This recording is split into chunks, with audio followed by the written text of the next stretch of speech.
Before I start, I want you all to reflect really quickly on back when you were in high school, or if you're in high school right now, how many of your classes or teachers encouraged you to engage civically and vote when you were able to?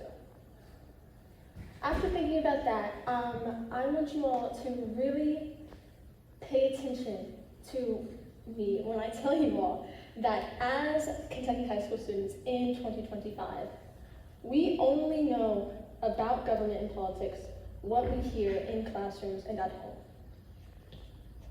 Now, before I get too much into that, I will introduce you first to my topic. This is a research project that I did last school year, and it's really close to my heart. Civic education is so important, and I want to discuss the gap in research that led me to talking about civics for this subject.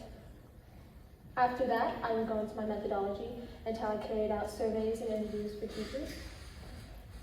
And then I will discuss my findings, and we'll talk about looking forward. So that is both future implications of this project as well as limitations that I could not live up to. Before any of that though, I will say my research question before I started any of this was, to what extent does the government impact Kentucky's civic education? This essentially means, to what extent does what we know about government and what laws they make impact how we vote in the future and what we know about voting?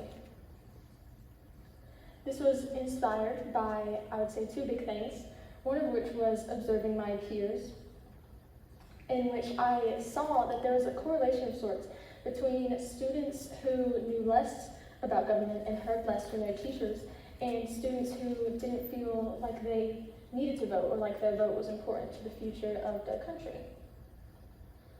Furthermore, last school year there was a lot of controversial legislation going around, not just about education in Kentucky, but specifically civics education in Kentucky.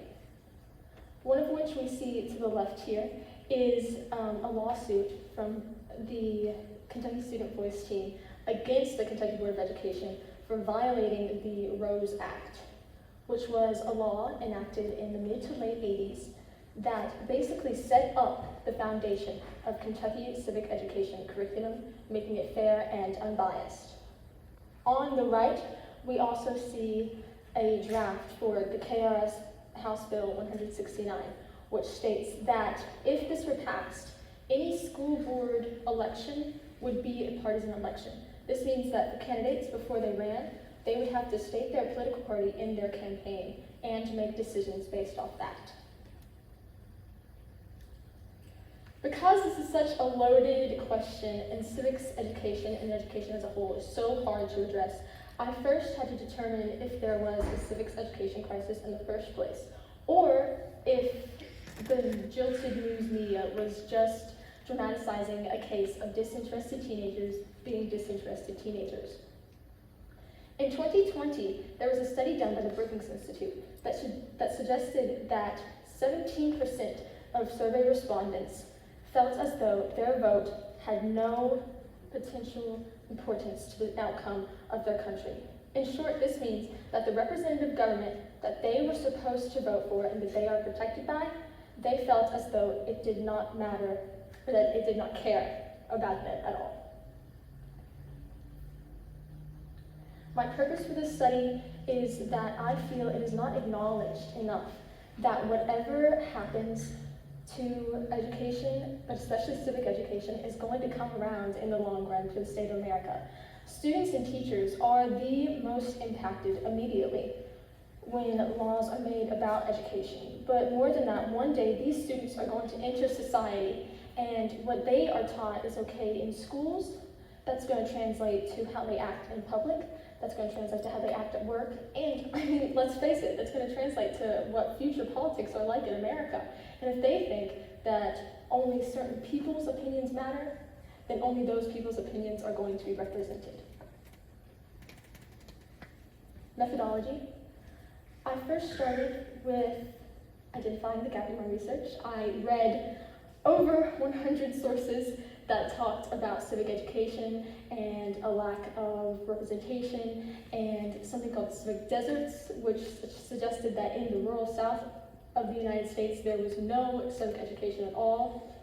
And then I had to address, well, where's Kentucky? Where's Kentucky lie in this? Because there was nothing on Kentucky regarding education other than the fact that our education system was very, very poor. From there, I decided to create student surveys so I could give the students a voice. I distributed my survey among 2 high schools in Kentucky. One was a large, centrally located high school in Lexington, and the other was a mid-sized high school in southeastern Kentucky. And then from there, I did teacher interviews. Teachers had to have been teaching government for at least 4 years before I could consider them for an interview. And also, unfortunately, due to accessibility reasons, they did have to be located at the Central Kentucky High School. But I found that their opinions were kind of all-encompassing a little bit as to what teachers are experiencing now in modern government times, political times. Finally, I compared the data that I learned from my student surveys and my teacher interviews to what I read about in my literature review.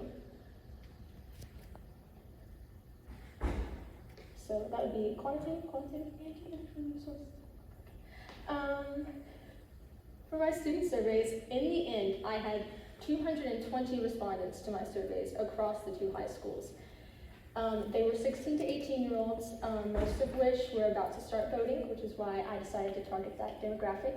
And my first 4 questions that I'm going to show you all are just some of the questions I put on my interview or on my survey, and I wanted to know whether or not students are taught like they're educated about politics, even if they're not in a government class, or whether they are encouraged to engage in civic activities outside of the classroom, even if it is still with a school.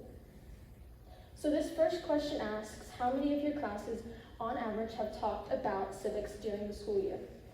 To which the majority stated that at least 1 class has. And we can see less than 5% said that none of their classes talked about civics, which is really good because this means that even if students aren't paying attention and absorbing the information that they're hearing, teachers are trying to communicate the importance of what's going on in modern day government to their students. Then I asked how often are elections mentioned in class. This is all data from 2024, and 2025. So this was during an election year, and in my school at least, elections were mentioned very, very often. They were the topic of many conversations, and I wanted to know if that was the same across the school, but also in another school in a different area. We see that the majority of students either said often or occasionally elections were mentioned, which is good because at least we know that these students are hearing about elections. Again, even if they aren't absorbing information, we know that teachers are teaching it and students know that they have options. For my next 2 questions, I wanted to find out whether or not students engage in civic activities outside of class. My first question, I asked if they knew whether or not their school offered any civic activities, so this would include beta club, student wine, even student council because it involves running. The majority of which said yes, their school offers at least 1 to 2, but we see in this one, interestingly enough, when I asked if they engage with those extracurricular activities, 72% almost said no, which tells us that even though these activities are offered, either students aren't interested or they don't even know that they exist. From there, I wanted to talk about teachers and how the potential of teachers impacting politics may have translated into Kentucky students. So we see here in the first one how many teachers discuss have teachers discussed personal politics with you, to which the majority said yes, but only class-related politics. Now this means that it's mostly referring to historical situations. So if a teacher were talking about Marbury versus Madison, for example, and they said, this is good because we need balance in the judicial branch, That is considered personal politics, but at the same time, this is something that students need to know because they need to know how Marbury's medicine came about and why it's important now. I then asked, have your teachers' personal politics affected the way that you think about politics? The majority of students said not at all, but I would like to highlight that 23.2% of students said somewhat yes, teachers' politics did affect how they think about things, which makes sense considering as students we spend 7 hours at school at a minimum, but it's also very important that we acknowledge the fact that whatever teachers say, that's what we know. And so if all we hear is a teacher complaining about one side of the government, then all we're going to know is the bad about that side of the government.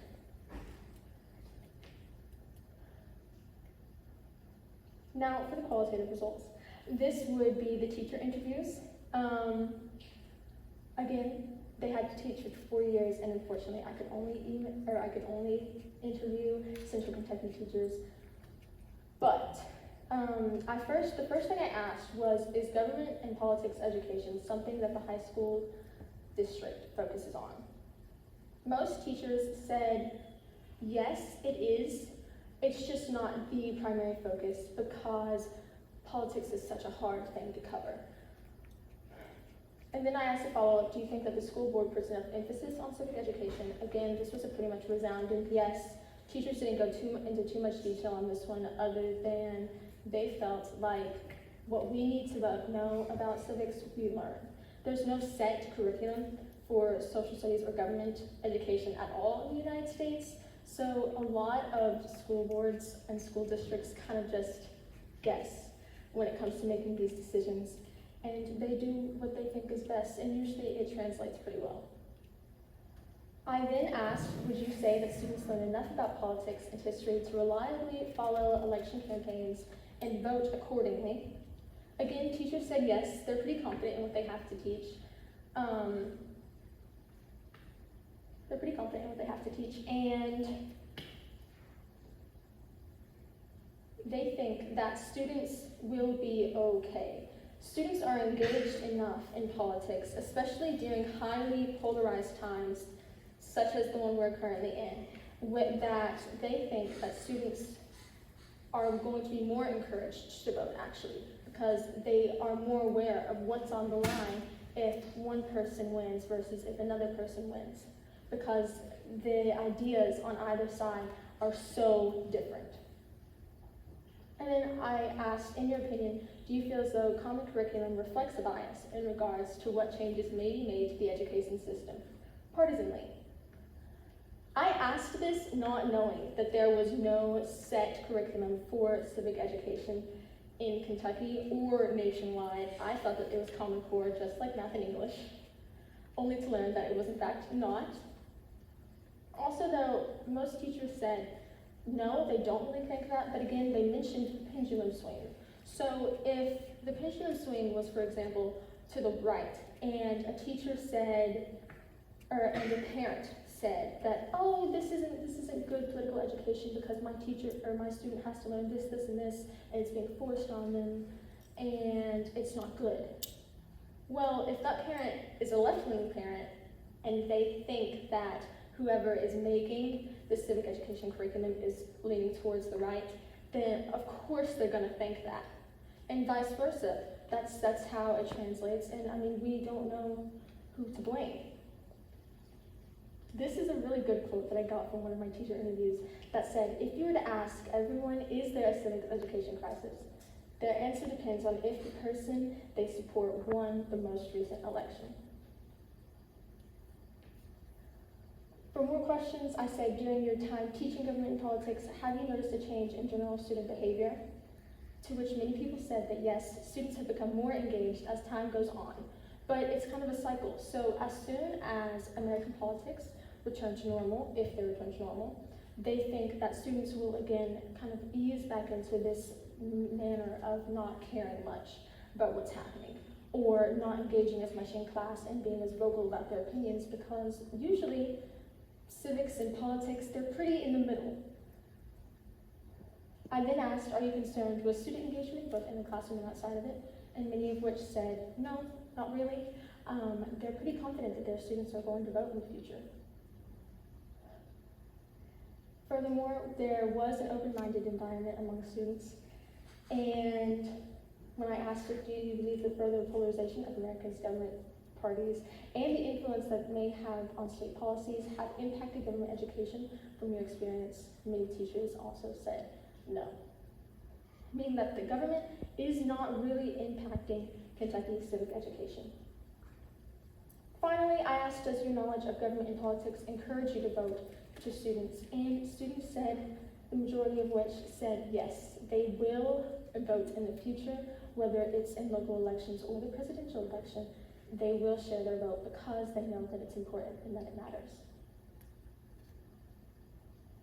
I have to cut this short, but that's all. Thank you.